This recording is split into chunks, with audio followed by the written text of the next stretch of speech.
오늘 아침 저희들에게 주신 은혜의 말씀은 빌립보서 4장 8절과 9절입니다. 빌립보서 4장 8절과 9절 두 절입니다.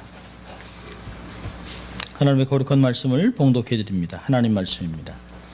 종말로 형제들아 무엇이든지 참되며 무엇이든지 경건하며 무엇이든지 옳으며 무엇이든지 정결하며 무엇이든지 사랑할 만하며 무엇이든지 칭찬할 만하며 무슨 덕이 있든지 무슨 기림이 있든지 이것들을 생각하라. 너희는 내게 배우고 받고 듣고 본 바를 행하라. 그리하면 평강의 하나님이 너희와 함께 계시리라. 아멘. 하나님의 말씀이었습니다. Good morning.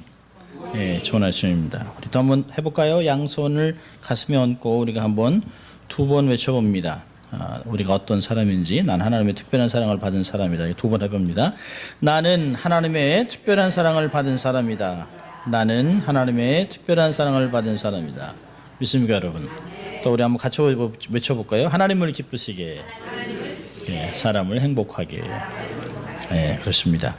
상황이 어떻든지 간에 우리가 늘 이렇게 살아간다면 하나님 우리를 통해 영광 거두시고 주위에 있는 사람들은 우리 때문에 기뻐하고 회복되고 즐거운 삶을 살아가게 될 것입니다. 이제 빌립보서도 거의 막바지에 다다랐습니다. 마지막 권면들을 사도 바울이 쓰고 있습니다. 사도 바울이 마지막에 편지를 쓸 때마다 중요한 얘기를 할 때, 총정리를 할 때 종말로, 또 요즘 같으면 이제 끝으로 라고 하는 이야기들을 쓰고 있는 것을 볼 수 있습니다. 굉장히 중요한 것들을 정리하는 것입니다. 짧은 말씀 안에 8절과 9절 안에 신약에서 일관성 있게 가르치는 예수를 믿는 사람들의 삶의 패턴을 어떤 모습으로 딱 그려주고 있는 말씀입니다. 짧지만 굉장히 중요한 말씀입니다. 오늘은 생각하고 행하라 라고 하는 제목을 가지고 말씀을 나누려고 합니다. 우리는 가끔 아주 지극히 평범한 사람인데 그 사람이 어느 날 살인자였다, 아니면 상상치도 못한 일을 했기 때문에 깜짝 놀랄 때가 있어요. 아니 어떻게 그 사람이, 그 주위에 있는 사람들에게 다 물어보면 그 사람 그럴 사람이 아닌데, 그 사람 아주 친절하고 얼마나 아주 젠틀하고 좋은 사람인지 주위 사람들을 돌보고 만나기만 하면 반갑게 인사하던 그런 사람인데 어떻게 그 사람이 사람을 죽였을까요? 어떻게 그 사람이 그런 엄청난 도둑질을 했을까요? 라고 놀랄 때가 종종 있습니다. 어떻게 해석을 해야 될까요? 가면을 쓰고 살았나? 그 사람은 특별한 사람인가? 이렇게 생각할 때가 있습니다. 독일 출신의 한나 아렌트라고 하는 유대인으로 2차 대전 당시 나치의 만행을 겪고 미국으로 이주한 정치 철학자가 있습니다. 아주 여자인데 아주 똑똑해요. 이 나치 경험을 통해서 학문적 생애를 좌우해 나갈 어떻게 나치와 같이 악이 존재할 수 있을까라고 하는 근원을 파고들어서 이걸로 글을 쓰고 책을 썼습니다. 특별히 그녀는 유대인 학살의 주범인 아돌프 아히만의 재판 과정을 면밀히 관찰한 후에 악의 평범성, Banality of Evil이라는 개념을 도출해서 세계적으로 명성을 얻게 됐습니다. 학살의 원흉이라고 해서 뿔 달린 괴물이 아니라는 것이에요. 생긴 것도 다르고 눈도 빨갛고 뒤에 뿔이 나고 이런 사람이 아니라는 것이에요. 아히만의 악행은 그의 악마적 성격 때문이 아니라 아무런 생각 없이 그저 직무를 수행하는 사회력의 결여에서 비롯됐다고 주장합니다. 생각 없이 사는 일상적 삶의 악이 근원이었다라고 이야기를 합니다. 유대인 학살 실행을 책임졌던 수용소장 아히만은 2차 대전이 끝나고 나서 아르헨티나로 숨어들었습니다. 그리고 오래 살다가 결국에는 유대인 홀로코스트를 겪었던 사람들의 모임, 그들이 하여한 변호사와 또 사람들을 통해서 탐정을 통해서 이 사람이 잡혔습니다. 그래서 이 사람을 압송해서 이스라엘 재판장에 끌고 왔습니다. 그리고 그를 1년 동안 집요하게 그를 재판하고 추궁을 하고 물어보고 이 사람의 배경에 뭔가를 찾으려고 했는데요. 그저 평범한 노인입니다. 그가 히틀러의 그 책 중에서 뭐 이런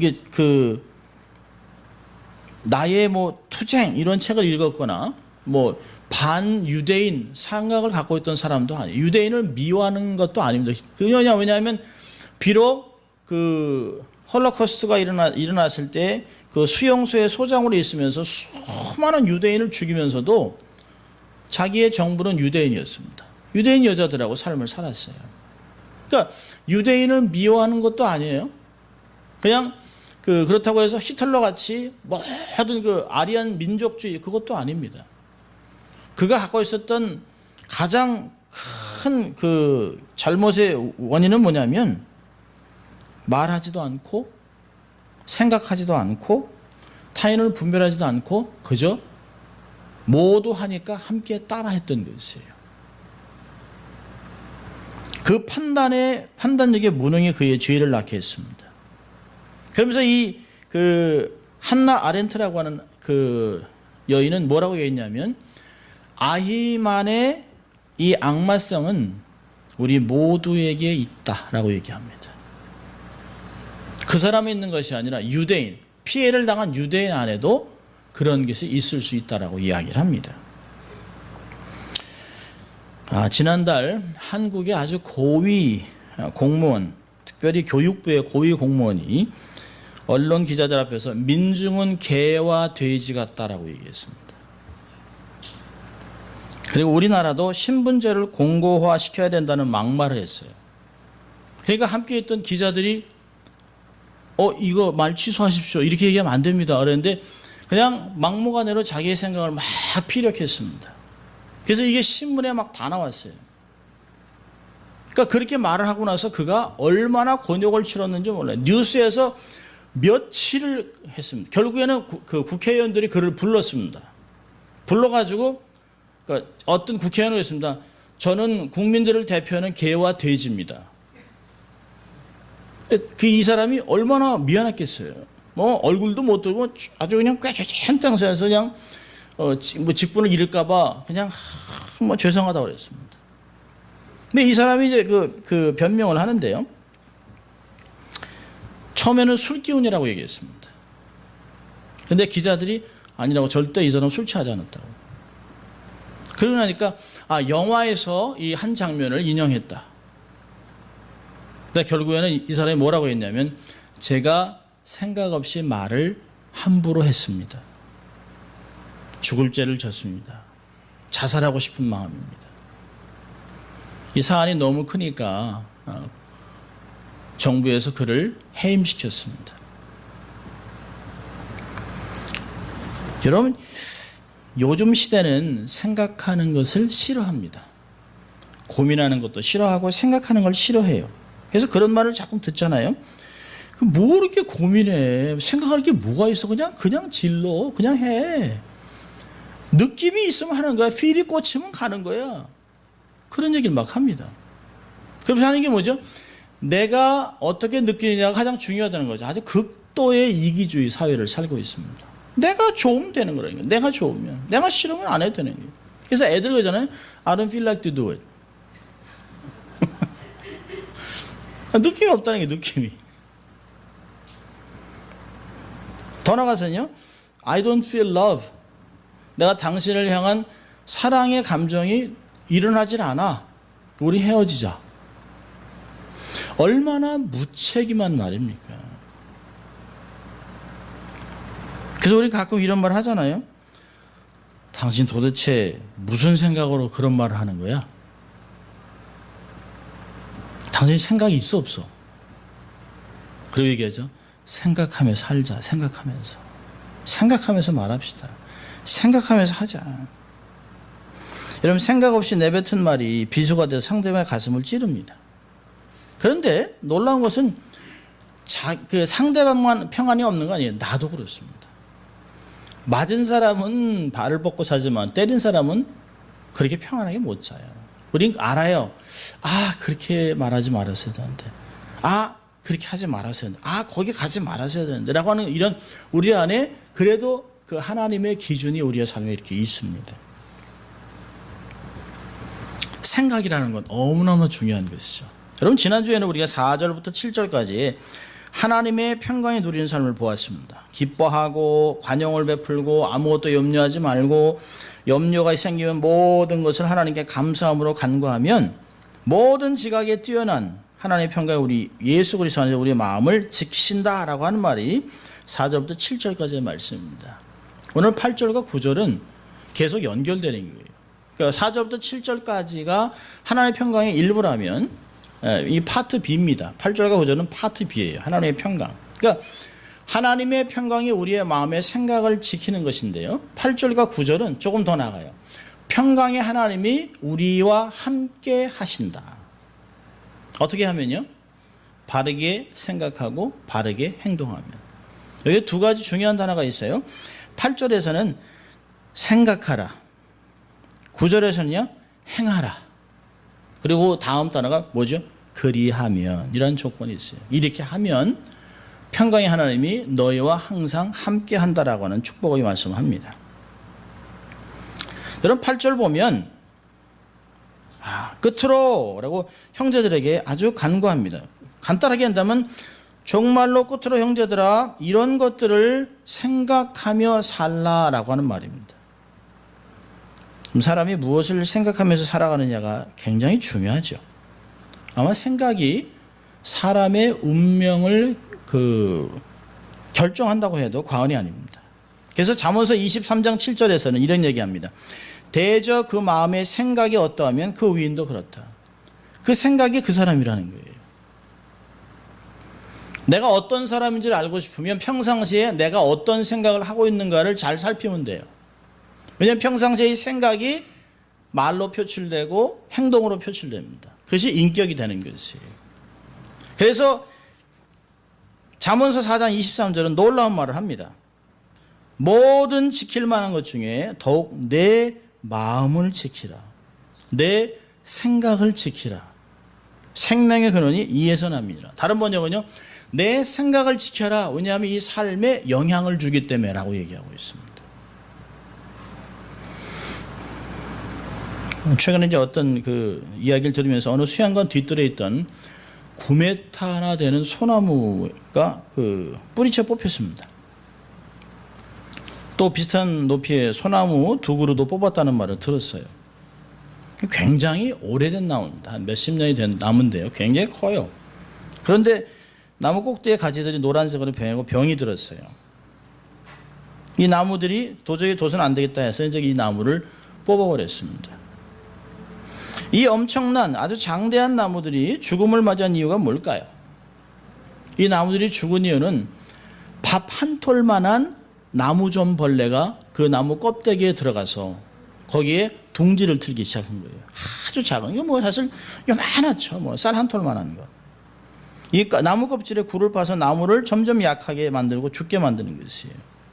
이걸 들으면서 그렇구나. 우리의 인생에 이렇게 작은 하찮은 생각이 하나 딱 들어와서 우리의 삶에 자리 잡기 시작하면 결국은 그것이 우리 인생 전체를 망가뜨릴 수 있겠구나 하는 생각입니다. 생각이 그냥 있지 않죠. 생각이 생각을 만들어내고 생각에서 꼬리를 해서 결국은 생각의 길을 만듭니다. 그래서 그 생각이 우리로 하여금 어떤 것을 굳히게 만들어요. 맞아 그렇지. 그러니까 나는 이렇게 해야지 라고 계획과 결단을 내릴 때가 있습니다. 근데 지나고 나면 우리가 가끔 그래요. 별것도 아닌 건데 내가 왜 그렇게 집착하고 힘들게 했을까라고 하는 생각을 합니다. 그리고 이렇게 추적을 해보면 그 생각이 어디서 왔지? 라고 하는 것들을 발견하게 됩니다. 이 작은 생각이 파괴적인 영향력을 미칠 수 있어요. 영적인 질병을 만들고 죄로 이끄는 생각을 만들어낼 수 있습니다. 만약 우리가 우리의 생각들을 통제할 수 있다면, 관리할 수 있다면 우리는 우리의 말과 경건치 않은 습관도 통제할 수 있을 것이에요. 우리가 우리의 생각을 정복하는 방법을 익히기만 한다면 우리는 내면의 평안함을 늘 누릴 수 있습니다. 우리가 가끔 그러잖아요. 내 마음 나도 몰라. 이거 사실 솔직한 얘기입니다. 몰라요. 왜 그런 얘기를 했지? 왜 그런 생각을 했지? 라고 하는 것들을 우리가 자주 고백합니다. 그런 걸 보면 생각은 누출을 합니다. 생각이 나쁠 수도 있고 좋을 수도 있어요. 그런 것들을 관리해야 된다는 것이죠. 로마서 8장 6절을 보면 육신의 생각은 사망이요 영의 생각은 생명과 평안이라 라고 말씀하고 있습니다. 다시 말해서 세상 욕망을 쫓아가는 육신의 생각들을 쫓아가면 결국은 생은 불행한 결말을 맞게 됩니다. 하나님의 뜻을 따라가는 생각만이 영원한 길로 참 평안을 얻게 하는 것이죠. 여러분 8절에서 바울이 빌립보 교인들에게 하는 말은 간단해요. 복음이 너희의 생각을 통제하게 하라는 것이에요. 여러분 사도 바울은 빌립보 교인들의 삶의 기쁨과 평강에 관심을 많이 쏟았습니다. 그러면서 이 마지막으로 사도 바울이 얘기하는 거죠. 지각에 뛰어난 하나님의 평강을 얻고 싶고 주님의 기쁨을 경험하고 싶다면 복음이 너희의 삶과 생각을 통제하게 하라는 것이에요. 복음에 합당하지 않은 것은 생각조차 하지 말라. 이렇게 사도 바울이 구체적인 적극적인 권면을 하고 있는 것이에요. 여러분 복음에 합당한 것을 생각하라는 것이 뭐죠? 참된 것, 궁극적인 것, 진지한 것, 경건한 것 이런 것들을 얘기합니다. 여기 본문에 보니까 8절에 보니까 참되고 경건하고 옳고 정결하고 사랑할 만하고 칭찬할 만한 무슨 덕이 있고 기름이 있는 이런 모든 것들을 생각하라는 거죠. 여러분 우리 그리스도인들이 나는 정말 죽어 마땅한 사람인데 지옥에 떨어져도 할 말이 없는 인생인데 예수 그리스도의 십자가로 나를 구원하셨다라고 하는 것을 늘 기억하고 산다면 우리가 얼마나 감사하고 삶을 진지하게 살아가겠습니까? 근데 우리는 갖고 있는 걸 잊어버려요. 나의 나된 것은 내 힘으로 왔다고 생각합니다. 내가 얼마나 노력하고 정말 남들보다 뼈 빠지게 일을 하고 최선을 다하고 먹을 거 안 먹고 정말 입을 거 안 입고 이렇게 살아 여기까지 왔는데 라고 하니까 아깝고 힘들고 고통스러운 것이에요. 근데 나의 삶을 하루하루 연장해주고 또 기회를 주시고 이 웬 은혜인가라고 하는 생각을 한다면 내게 남아있는 시간을 어떻게 하면 하나님의 영광을 위해서 하나님이 기쁘시게 하는 삶을 살까 진지하고 경건한 삶을 살아가게 된다는 것이에요. 인생을 바라보는 시각이 바뀐다는 것이에요. 그런 사람들은 올바로 살 수밖에 없다는 것이죠. 이런 사람들은 정결하고 깨끗하고 순수하고 보는 사람마다 참 저 사람은 참 관용을 베푸는구나. 저 사람은 정말 하나님을 닮은 것 같아. 저 사람은 정말 하늘나라를 보여주는 것 같아. 이런 말을 듣게 된다는 것이죠. 8절은 여기서 뭐가 참되냐, 뭐가 경건하냐, 뭐가 옳으냐, 정결 이걸 따지는 것이 아니라 8절은 그냥 한마디로 얘기해요. 그리스도인이라면 자신의 삶과 생각을 부활하신 예수 그리스도의 강력한 통제 안에 두라는 것이에요. 자신의 생각을 주님께 복종시켜야 합니다. 고린도후서 10장 5절에 하는 말이 참 맞아요. 하나님보다 높아진 생각들을 사로잡아서 모든 이론들을 사로잡아서 그리스도께 포로로 잡아오라는 것이에요. 그리고 그것을 다 통제시켜서 주님의 말씀과 기준으로 한번 검문을 해보라는 것이에요. 이런 생각이 내 삶에 들어와도 될까? 이렇게 내가 말을 해도 될까? 이렇게 아니라면 다 버리고 오직 좋은 것, 예수 그리스도의 복음에서 하나님의 영광을 위한 모든 것들이 내 생각을 다스릴 수 있도록 마음을 관리하고 살으라는 것입니다.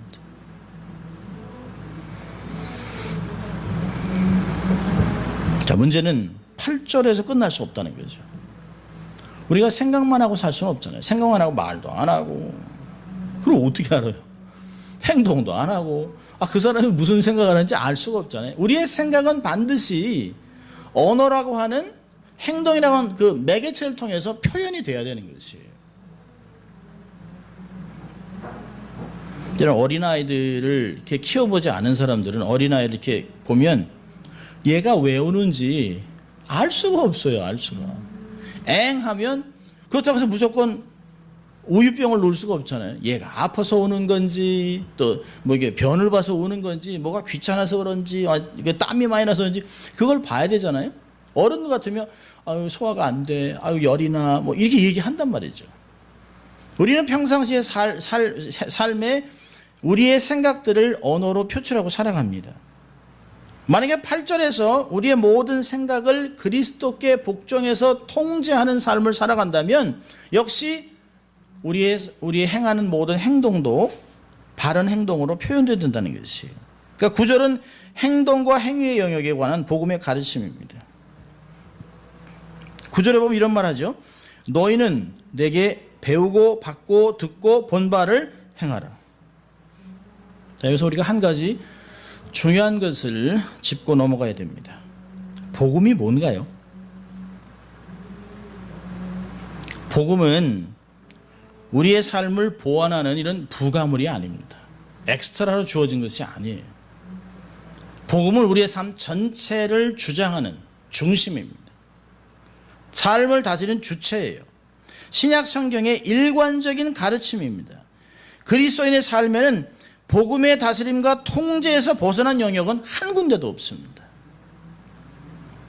근데 문제는 뭐냐면 당연히 그렇게 삶을 살아감에도 불구하고 우리가 스스로 세상이 재미있고 세상을 보고 복음의 통제를 받지 아니하고 한편으로 복음을 따라가는 척하지만 한편으로는 내 방식대로 내 방대로 느낌대로 삶을 살아가고 싶은 거지. 거기에 갈등이 있습니다.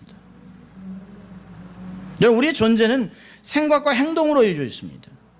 바울은 이 두 범주가 모두 복음의 통제를 반드시 받아야 된다고 하는 것이에요. 복음은 오직 경건하고 옳고 정결하고 사랑받을 만하고 칭찬받을 만하고 도덕적으로 탁월하고 칭송받을 만한 것에서 관심을 갖는다는 거죠. 그렇다면 행동의 영역도 마찬가지라는 거지. 이 행동 안에는 말과 행하는 것이 다 들어가 있습니다. 관계 모든 게 다 들어가 있어요. 사도 바울은 뭐라고 합니까? 너희는 내게 배우고 받고 듣고 본 바 그것을 행하라는 것이. 우리의 생각도 행동도 예수 그리스도의 복음에 다스림을 받아야 합니다. 그리스도의 삶은 단순히 삶을 조금 수정한 것이 아니에요. 완전히 새로워진 거예요. New Life라는 것이. 누구든지 그리스도 안에 있으면 새로운 피조물이 이전 것은 지나가시니 보라 새 것이 되었도다. 완전히 바뀐 것이에요. 조금 이렇게 더해지거나 조금 수정해서 변형시키고 성형수술한 것이 아니에요. 완전히 새로운 삶, 죽은 게 살아난 것이에요. 개조된 피조물이 아닙니다. 새로운 피조물입니다. 그렇다면 불신자들과는 삶 자체가 달라야 된다는 것이에요. 불신자들과 똑같이 삶을 살아가면서 자유하고 만족할 수는 없다는 것이에요. 그리스도인들은 예전처럼 생각하지 않고 예전처럼 행동하지 않고 예전처럼 말하지 않고 예전처럼 관계하지 않습니다. 새로운 힘과 목적이 그들의 존재를 다스리고 생각과 행동을 통제하고 삶 전체를 관장해야 된다고 하는 거지. 여러분, 그 신약 성경에 말하는 축복에는 항상 조건이 붙어 있습니다. 여러분, 9절에서 중요한 단어가 뭘까요? 9절에서 그리하면이라는 단어입니다. 그리하면. 창세기부터 계시록까지 하나님의 언약 백성들에게 축복을 줄 때 항상 붙어요. 그리하면. 너희가 말씀을 순종하면 이러이러한 복을 주지만 너희가 말씀을 버리고 거역하면 너희는 그 땅에서 망하고 고토에서 뽑혀내리라라고 하는 말씀을 창세기부터 계속하고 있습니다. 여러분, 십계명에도 출애굽기 20장 12절에 내 부모를 공경하라. 그리하면 내 하나님 여호와가 내게 준 땅에서 생명이 길리라. 이 잠언서에도 보면 너희들이 하나님 앞에 드릴 걸 드리라. 그리하면 너희를 놀랍게 인도할 거야. 너희의 명철을 의지하지 말고 하나님을 의지하면, 그리하면 하나님이 내가 가야 할 길을 인도하시라고 얘기하고 있습니다. 이 그리함이라는 조건부가 달려 있어요. 여러분, 예수님이 하신 산상보훈에도 심령이 가난하면 복이 있습니다. 아무나 하나님 보는 것이 아니에요. 온유한 자가 복이 있어요. 아무나 땅을 차지하는 것이 아니에요. 축복에는 항상 조건이 따릅니다. 심령이 가난하고 온유해야 복을 받아요. 자, 그런데요, 바리새인들의 문제가 뭡니까? 바리새인들의 문제는 율법에 아주 정통합니다. 율법을 너무 잘하는데 문제는 그렇게 행하지 않는다는 것이. 마태복음 23장 3절에 보면 그러므로 무엇인지 저희의 말하는 바는 행하고 지키되 저희의 하는 행위는 본받지 말라. 왜냐하면 저희는 말만 하고 행치 아니하느니라. 율법을 가지고 있는 것을 자랑하지만 율법을 실천하지 않습니다. 외식의 삶을 살아갑니다. 야고보도 얘기해요. 알면서도 실천하지 않는 사람은 거울을 보고 자기 얼굴을 잊어버리는 사람 똑같아. 내 여기에 이게 뭐 묻었네. 씻어야지. 그래놓고 돌아서면 잊어버려. 얼굴에 뭐가 있는지 모른다는 거지. 주님도 요한복음 13장 17절에 너희가 이것을 알고 행하면 복이 있다라고 말씀하셨어요. 산상수훈의 마지막에도 주님 말씀하시잖아요. 말씀을 듣고 행하는 자는 반석 위에 집을 지은 자와 같다라고 얘기합니다. 그런데 듣고 행하지 않으면 어리석은 자 같아서 모래 위에 집을 지은 자라고 얘기합니다. 산상수훈을 마지막 부분에서 그것이 무엇인가를 정확하게 설교로 가르쳐 드릴 것이에요. 성경은 일관성 있게 가르칩니다. 실천하지 않는 한 어떤 약속도 기대할 자격이 없다는 게, 약속의 성취가 삶에 이루어낼 수 없다. 나 예수 믿는데요. 예수 믿었지만 말씀대로 삶을 살지 않았다면 마지막엔 아무것도 얻을 게 없다는 거죠. 우리는 가끔 잊어버리고 살아요. 예수 믿었으니까. 여러분, 구원은 받죠. 구원은 받지만 하나님 앞에 가서 상급받을 게 아무것도 없어요. 저는 가끔 그런 얘기도 들어요. 교회는 다니지만 지옥 갈 인생이 많습니다. 참 무서운 말씀이죠. 내가 교회에 발을 들여놨으니까 괜찮지? 아니요, 절대 그렇지 않습니다. 아무것도 하지 않은 것, 생각 없이 그냥 사는 것, 그게 죄입니다. 하나님을 생각하지 않고 하나님을 바라보지 않고 말씀대로 살지 않고 그저 몸이 가는 대로 그냥 생각나는 대로 말하고 살아가고 세상 사람들과 별 다름이 없이 삶을 살아간다면 하나님이 약속하신 축복의 약 말씀은 하나도 살면 성취되지 않는다는 것이에요. 그걸 기대하지 말라는 거예요. 선한 생각을 하고 듣고 본 대로 행하지 않는다면 오늘 말씀과 같이 하나님의 평강이 삶에 함께 하지 않는다는 것이에요. 기대하지 말라는 것이에요. 여러분, 바울은 빌립보 교인들에게 너희는 내게 배우고 받고 듣고 본 바를 행하라라고 권면했습니다. 자신이 그들과 함께 지낼 때 삶을 살았던 그의 모습을 보고 따라오라는 것이에요. 너희들이 내게 배우고 받고 듣고 본 것이 있지 않느냐? 그대로 행하라는 것이에요. 지금 상황이 흔들리니까 아이쿠 이렇게 움직이지 말고, 힘들고 어려워도 나를 봐라, 내가 감옥에 있어도 내 내면이 흔들리지 않는 것 같이, 내가 지금 이렇게 사형언도가 나서 죽을 것 같지만 어떻게 될지 모르지만 내 마음의 기쁨을 잃어버리지 않는 이유는, 그래도 지금도 복음을 전하는 이유는 내가 하나님만을 바라보고 있기 때문에, 내 시민권이 하늘에 있기 때문에 내가 이렇게 행하고 살아가는 당당한 모습을 보고 듣고 행하라는 것이. 저는 그 신앙 전기를 참 좋아합니다.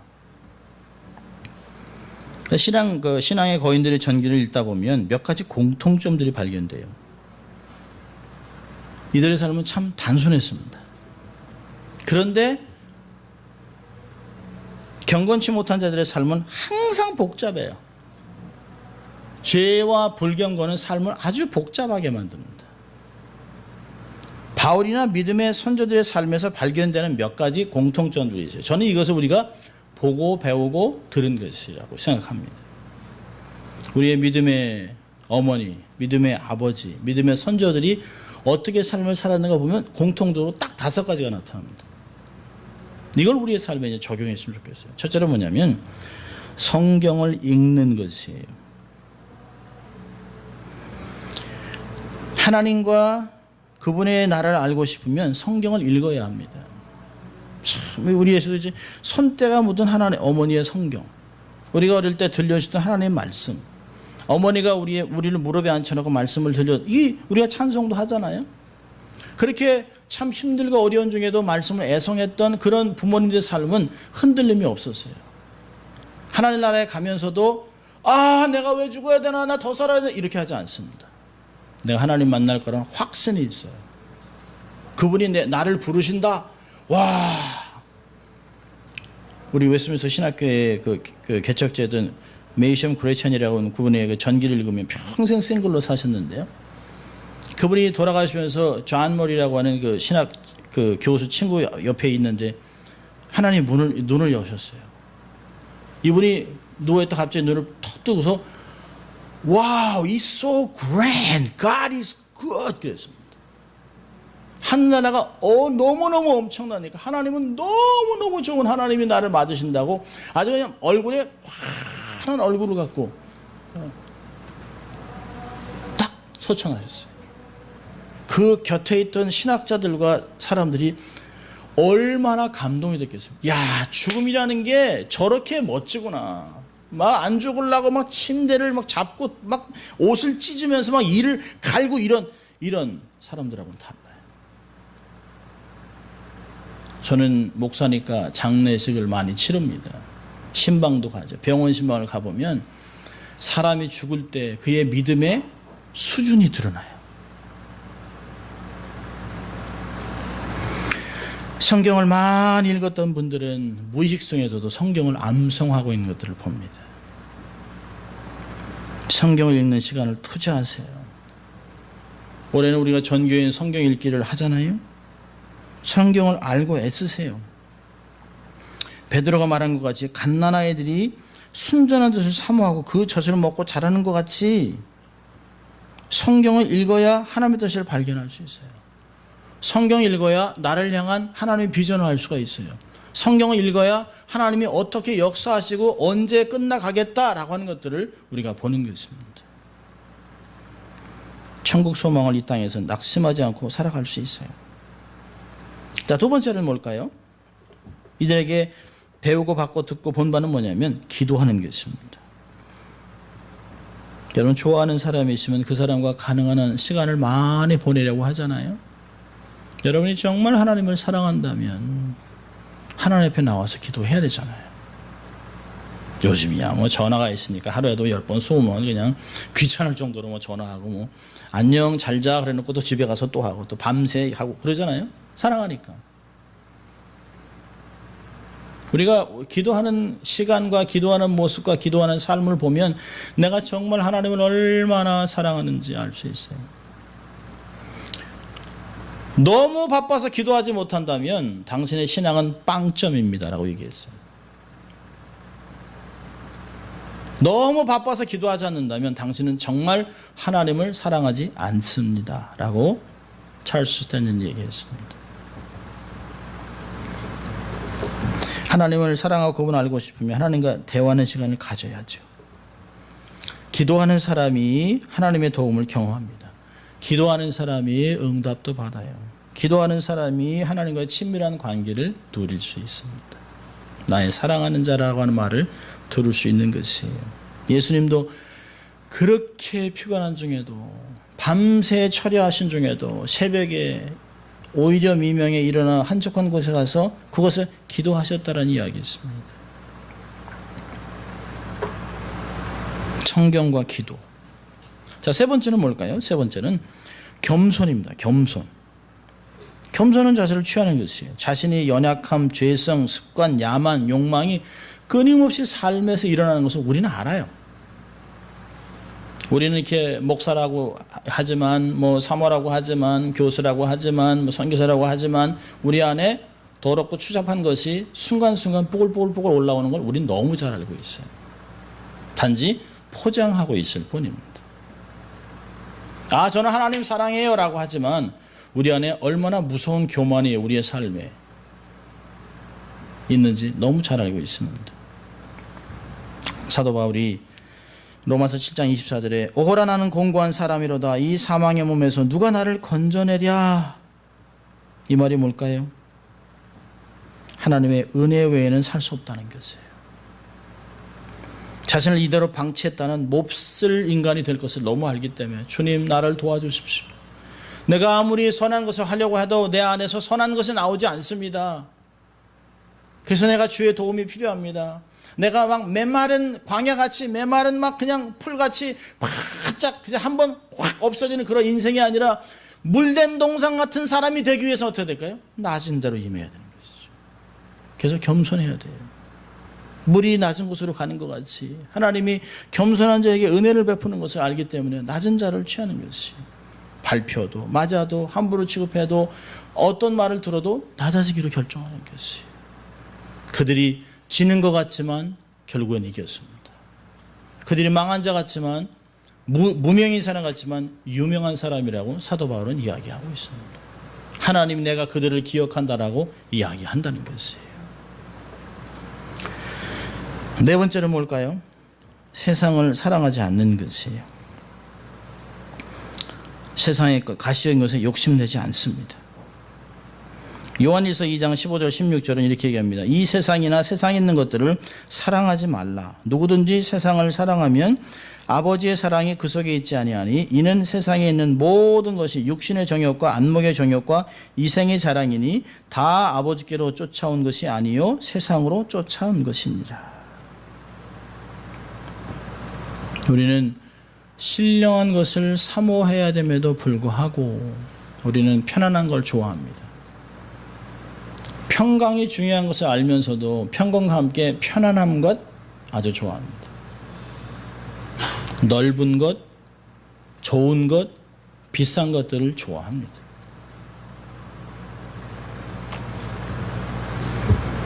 나도 그런 거 있어 라고 하고 싶어요. 야고보서 4장 4절은 이렇게 합니다. 누구든지 세상과 버치되고자 하는 자는 스스로 하나님과 원수되게 하는 것이니라. 세상의 것에 집착하지 않는 것이에요. 여러분, 이것은 가난하다는 얘기가 아닙니다. 세상에 대한 바른 기준을 갖고 살으라는 것이에요. 내게 하나님이 아무리 많은 돈을 줘도 아무리 굉장한 권력을 준다 할지라도 타락하지 않을 수 있는 내면을 관리하라는 것이에요. 하나님이 내게 재물을 주셔서 사람을 살리는 역사를 해서 거부 역할을 감당한 하나님이 얼마나 큰 영광을 거두시겠어요. 그런데 집착하고 악착같이 가난한 사람들이 막 피를 빨아먹고 그런다면, 수전노 이런 사람이 된다면 하나님이 어떤 기쁨을 거두시겠습니까? 평강이 없죠. 자, 마지막으로 다섯째로는요, 복음의 열정을 소유하는 것이에요. 불신자들을 보면서 정말 불쌍히 여기는 거죠. 사단의 그 희생자로 여겨주는 거죠. 안타까워하고 잃어버린 영혼이 죽게 돌아와야 할 때 해서 정말 애를 쓰고 수고하고 전도하고 복음을 전하는 것, 그것이 우리의 선조들이 해왔던 것이에요. 죽창에 찔리면서도 복음을 전하고, 주기철 목사님 못 위에 걸어가면서도 신사참배하지 않고 복음을 전했던 그런 분들. 복음의 열정 때문에 오지를 가는 것이에요. 잃어버린 영혼 때문에 낯설고 물선 곳으로 가서 삶을 투자하는 것이에요. 그래서 선교사들이 위대한 것이에요.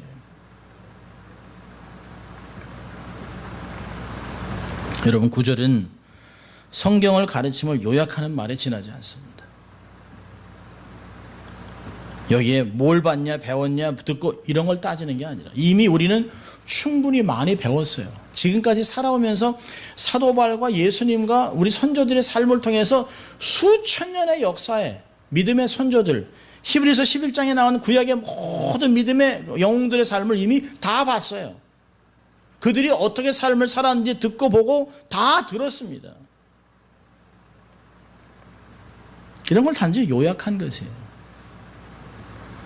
바울은 디도에게 편지를 쓰면서 유사한 요약을 해줍니다. 디도서 2장 12절 13절을 보면 놀라운 말씀하고 있어요.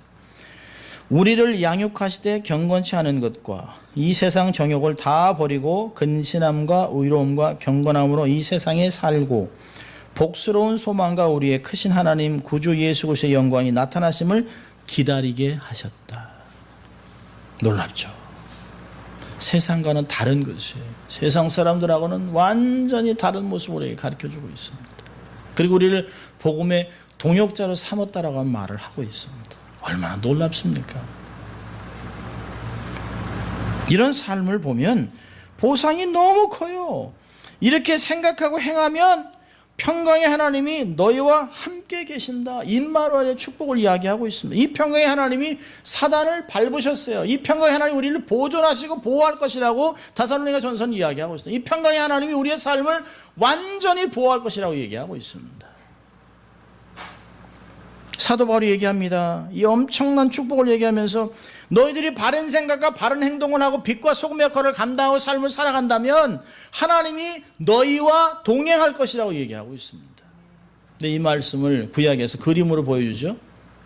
에녹이 여호와와 300년 동안 동행했다라고 얘기합니다. 여러분, 에녹이 동행한 것이 아니에요. 하나님이 에녹을 택하고 그를 데리고 다니신 거예요. 그의 삶을 전후좌우로 보호하시고 이 땅에 두시는 게 너무 아까워서 그 후에 죽음이 없이 하나님 품으로 데려가신 것이에요. 하나님은 에녹과 동행하셨습니다. 바울이 빌립보서를 읽는 그리스도인들에게 주는 약속이 이거죠. 이렇게 행하면 너희도 에녹과 같은 삶을 살아갈 수 있다. 죽음이 두려워할 수 없는, 죽음이 우리를 두렵게 만들 수 없는, 결국 하나님과 영원토록 동행하고 그분이 주는 평강, 그분이 주는 은혜, 그분이 주는 사랑, 이 모든 것들을 경험하면서 세상에서는 탁월한 인생을 살아가, 세상과는 다른 인생을 살아갈 수 있다라고 사도 바울에게 약속하는 것이에요. 이것이 너희의 인생이라고 이야기하고 있습니다. 주님의 약속입니다. 이렇게 살면 하나님의 평강이 함께하면 어려움이 닥쳐와도 하나님이 다 해결해 줄 거라는 것이에요. 그러니까 무슨 일이 생기면 당황하지 말아라, 낙심하지 말아라, 믿음을 저버리지 말아라, 교회를 떠나고 그러지 말아라, 모든 말씀을 버리지 말아라, 기도하는 것을 멈추지 말아라. 왜냐하면 평강의 하나님이 너희와 함께 하실 것이기 때문에. 그분은 생사화복을 주관하시고 남녀노소고 누구를 구분하지 아니하고 다 모든 사람을 축복하시 인도하시고 그분의 영광이 전후좌우로 보호하실 것이기 때문에, 완벽하게 너희를 도우실 것이기 때문에 걱정하는 삶이 아니라는 것이에요. 히브리서 13장 5절에서 이렇게 얘기합니다. 내가 결코 너희를 버리지 아니하고 너희를 떠나지 아니하리라. 아멘입니까? 이 하나님 지금도 영원히 우리와 함께 하세요. 성경 구절을 두 구절을 읽어드리고 여러분이 생각하시기 바랍니다. 히브리서 3장 1절을 보면 마치 8절의 말씀인 것 같아요. 그러므로 함께 하늘의 부르심을 입은 거룩한 형제들아, 우리의 믿는 도리의 사도시며 대제사장이신 예수를 깊이 생각하라. 자, 에베소 5장 1절 2절은요 9절을 얘기하는 것 같아요. 그러므로 사랑을 입은 자녀같이 너희는 하나님을 본받는 자가 되고 그리스도께서 너희를 사랑한 것 같이 너희도 사랑 가운데서 행하라. 하나님을 본받고 사랑 안에서 행하라. 똑같아요. 사도 바울이 조금 다른 단어를 썼지만 이야기하는 신학이나 가르침은 다 똑같습니다. 이렇게 한다면, 예수를 깊이 생각하고 하나님을 본받아가면서 사랑 가운데서 행한다면 평강의 하나님이 너희와 함께 하신다라는 약속을 주는 것이에요. 한 주간 살아가면서 세상을 우리는 막 흔들어 놓습니다. 생각지 못하면서 뻥뻥 터져요. 막 지뢰밭을 밟는 것 같아요. 그냥 생각 없이 밟았다가는 쾅 터집니다. 깜짝하게 놀랄 일이 막 있어요. 그래도 내면이 흔들리지 않는 비결을 성경은 이야기하고 있습니다. 한 주간 그 비결을 가지고 자신을 지키고 가족을 지키고 주위를 사람들에게 평강을 유통하는 삶을 사시길 주의 이름으로 축원합니다. 기도하겠습니다. 하나님 아버지 감사합니다. 오늘도 저희를 예배자로 초청하시고 험난하고 복잡하고 사고와 질병이 많은 이 세상을 살아가면서 어떻게 무슨 생각을 하고 어떻게 행할 것인가를 말씀해 주신 주님 감사합니다. 그 생각과 행함에 의해 우리의 삶이 불안과 어려움과 아니면 평강을 누릴 것을 우리가 분별하게 하시고 결국에는 바른 생각과 바른 행함을 통하여 평강의 하나님 우리의 삶을 주장하고 인도하심을 경험하고 그 하나님을 알리는 삶을 살아가는 저희들 될 수 있도록 하나님 축복하여 주시옵소서. 감사하고 예수님 이름으로 기도합니다. 아멘.